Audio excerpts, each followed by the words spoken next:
10월 1일 날 추미애 장관이 페이스북에 고 김홍영 검사가 마지막으로 근무했던 서울 남부지검 검사실을 찾았다면서 사진을 올렸습니다. 그리고 10월 8일에는 서울 남부지검을 또 방문을 했어요. 네, 김홍영 검사 사건은 2016년 5월에 폭언이나 인격 모독을 견딜 수 없다면서 검사가 스스로 목숨을 끊은 아주 비극적인 사건입니다. 네, 법무부 장관이 이런 언행을 한 것, 이건 잘했습니다. 네. 그런데 제가 궁금한 게 있습니다. 이 김홍영 검사 사건은요, 김 검사의 죽음이 헛되지 않도록 사후 조치에 최선을 다하는 것이 바로 유족과 국민에 대한 진정한 사과입니다. 이것을 위해서는 신상필벌이라는 것이 엄격하게 적용돼야 된다고 봅니다. 장관님 어떻게 생각하십니까? 저런 사태를 그 지휘 감독자가 방치를 했다면 거기에 적정한 처분이 있어야 되겠죠. 적정한 처분이 있어야 되겠죠. 네. 자, 다음 PPT 준비됐으면 좀 보여주시죠. 자, 당시에 그렇다면 지휘 라인을 좀 볼 필요가 있습니다. 자, 당시에 남부지검장은 총장 경고를 받았는데요. 부장의 가해 행위와 검사장 사이에는 차장이 있었겠죠. 그 차장은 그 뒤에 어떻게 됐을까? 이것을 찾아본 겁니다. 그랬더니 문재인 정부 출범 이후에 핵심 요직을 거쳐서 지금 고검장에 승진도 됐습니다. 법무부 핵심 요직인 기획관리실장에 발탁이 됐고요. 또 대전검사장으로 전보가 됐다가 올 8월에는 서울 고검장으로 승진했습니다. 이것이 신상필벌에 부합한다고 생각하십니까? 아마 이제 저 당시에 감찰이 있었을 것 같은데요. 그건 제가 부임하기 전이어서 잘 모르겠습니다. 네, 부임하기 전이라고 말씀하셨지만 현 정부 들어서 박상기 법무부 장관 때 인사청문회에서도 저 사건이 나왔고, 또 1년 전에 조국 전 장관 9월 14일입니다. 정확히는 김홍영 검사 묘지에 찾아가서 이런 비극이 되풀이하지 않을 것이라고 발언을 했는데 1년 뒤에 또 되풀이가 됐단 말이죠. 이런 장관의 행동이. 그렇다면 전혀 개선이 되지 않고 있기 때문에 박상기, 조국, 그리고 이번에 추미애 장관 이런 행보가 계속 되풀이가 되고 있습니다. 신상필벌이 굉장히 중요한데요. 2012년에 서울 동부지검에서는 초임 검사의 피의자 성폭행 사건이 있었는데 당시 검사장은 사표를 받고 1, 2차장은 고검으로 전보가 됐습니다. 이건 경질성이었거든요. 그런데 당시 남부지검의 김홍영 검사 사망 사건 때 차장이 현 정부 들어서 승승장구하고 고검장이까지 승진한 것, 이건 잘 된 겁니까?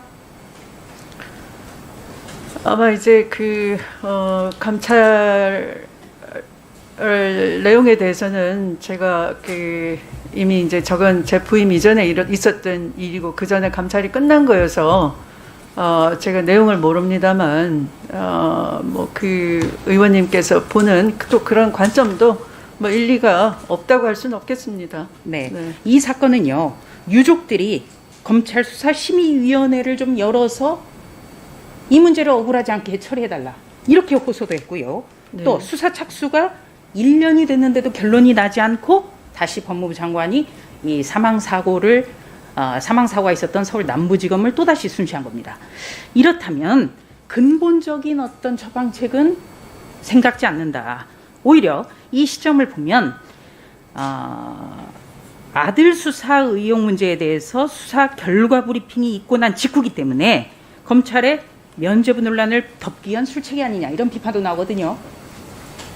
뭐 죄가 없기 때문에 죄를 덮을 일은 없다고 저는 봅니다. 네, 그건 뭐 의원님 생각이시고요. 네, 네. 그거는 이제 법무부 장관으로서 말씀하시는 거는 조금 적절치 않아 보입니다. 예, 검찰의 어떤 지휘자이기 때문에요. 자, 그럼 다시 뭐 의원님 생각이시고요. 예, 다시 그러면은 돌려서 조금 말씀을 드리겠습니다. 2016년 7월 바로 이 자리에서 김홍영 검사 사건과 관련해서 지금 더불어민주당 의원님들의 질의가 있었습니다. 위원장석에는 대리로 박범계 의원님이 앉아 계셨고 백혜련 의원께서 이 문제를 집중적으로 질의를 했습니다. 바로 그 다음 질의 순서가 추미애 당시 의원이었는데 이 부분에 대해서는 질의를 안 했어요. 네, 이런 사건도 있었고요. 네, 그리고 제가 저기 법사위원으로 돼 있다기보다는 당시에 일시이제 법사위원 한 분이 다른 상임위로 옮기면서 국방위로 옮기면서 제가 사보임이 된 것 같고요. 제가 저 당시 당 대표였기 때문에 죄송하지만 뭐 네. 그렇게 자리만 예. 차지하고 있었지 뭐 이렇게 준비를 해올 수 있는 상황이 못 돼서 저 때는 저 사건에 대한 인식 자체가 제가 갖질 못했습니다. 네. 자리만 차지하고 있었다라는 표현 좀 적절치 않은 것 같습니다. 아니 자, 그게 그렇다면 사실이니까요. 네. 네. KBS 시사직격에는 이런 인터뷰가 나왔어요.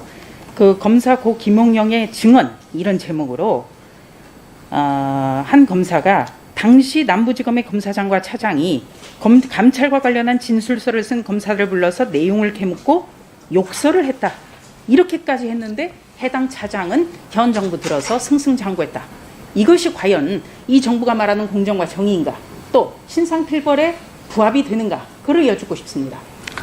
의원님께서 저 사건에 대해서 깊은 관심을 주셔서 대단히 감사합니다. 아까 말씀드린 것처럼 제가 부임하기 전에 이미 감찰마저 끝난 일이고 이제 최근에 유족들이 국가를 상대로 손해배상 소송을 제기하고 있는 상황에서 문서 네. 기록 제출 명령을 해서 장관님. 거기에 따라서 감찰 기록도 충실히 반영되도록 하고 있고요. 네, 또 신상필벌이 중요하다는 말씀을 네. 드리고요.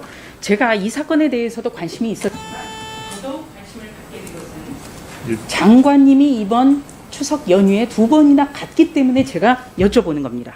그리고 또 한 가지는 지금 그 사모펀드 사기 사건 5천억 원대입니다. 피해자도 굉장히 많겠죠. 이혁진 씨가 2018년 3월 22일로 출국을 했습니다. 그런데 당시에 5가지 혐의로 수사를 받던 피의자 5가지 혐의입니다.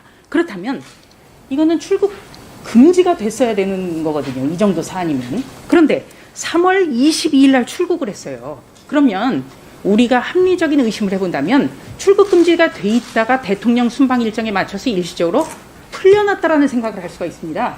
그렇다면 박상기 법무부 장관이 그 출국 금지의 최고 책임자였을 것이고 일시적으로 풀어줬다면 이것은 직권남용이 아닌가 이런 생각이 드는데 어떻게 생각하십니까? 그 박상기 장관님 시절에 어떤 일이 있었다를 제가 다 알 수는 없는 거고요. 네, 그렇다면 네, 무리한 질문 같고요. 2018년 3월 22일 날 네. 출국 금지 상태였는지 아니었는지만 그거는 확인을 해보겠고요.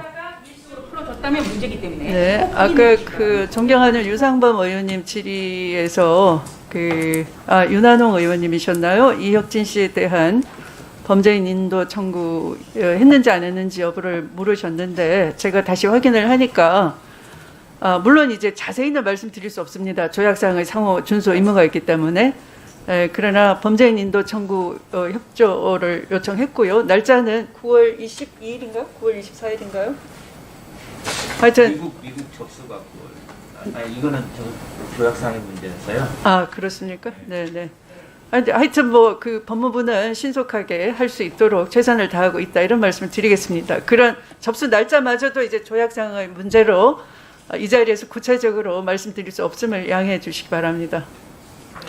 위원장님, 네, 수고하셨습니다. 한마디만 좀 하고 넘어가고 싶은데요. 9월 24일 날 범죄인 인도 청구를 하셨다고 답했는데 수원지검에서 이미 법무부에 범죄인 인도를 해달라고 요청을 한 상태였습니다. 네.